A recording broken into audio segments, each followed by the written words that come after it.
So have you ever dealt with the person that when they do you dirty, they try to play the victim?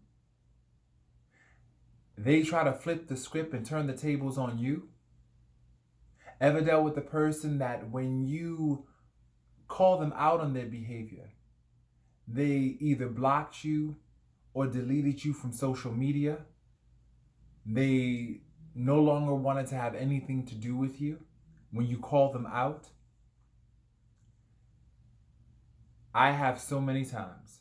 I've dealt with these toxic personality types so many times. And what I realize is that a lot of people that do such behavior are so riddled with guilt and shame and low self worth and self doubt and feelings of inadequacy that they have to hide and they have to run and they have to shroud themselves in their own darkness just to be able to survive. You know, their ego is so wounded that they can't handle constructive criticism or you telling them about themselves. They lack accountability, and that is a primary sign of a toxic personality. Somebody that can't own up to their bullshit. And what I realize is it's important to be grateful when they just remove themselves out of your life. You know, the trash takes itself out. The trash will take itself out, and that is a blessing. I continue to ask God.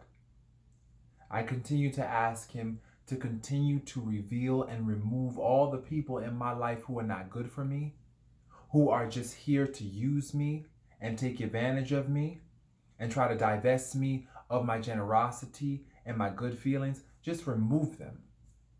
And so far, my Heavenly Father has answered that prayer.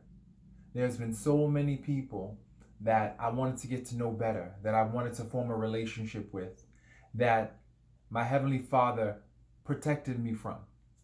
He knew that these people were toxic, that they were no good, that they were just energy suckers. And so He protected me and watched over me. And so I'm very grateful for that.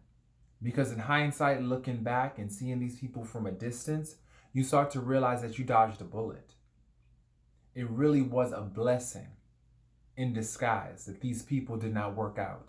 And so, anytime that someone does you dirty and then want to try to flip that back on you and try to play the victim, just realize, for one, take a mental note. Realize that that person is a toxic personality and take the steps, the action steps necessary to distance yourself from that person. Chances are they'll beat you to the punch and they'll distance themselves because they can't handle a good person. They can't handle a mirror reflecting what they've done to you. They can't handle it. It makes them feel guilty. So they just distance themselves, which is fine. It's a blessing. It all works out in your favor. Everything is working out for your greater good. Remember that. So I leave that message with you, and I hope you have a wonderful, wonderful, wonderful night. Peace.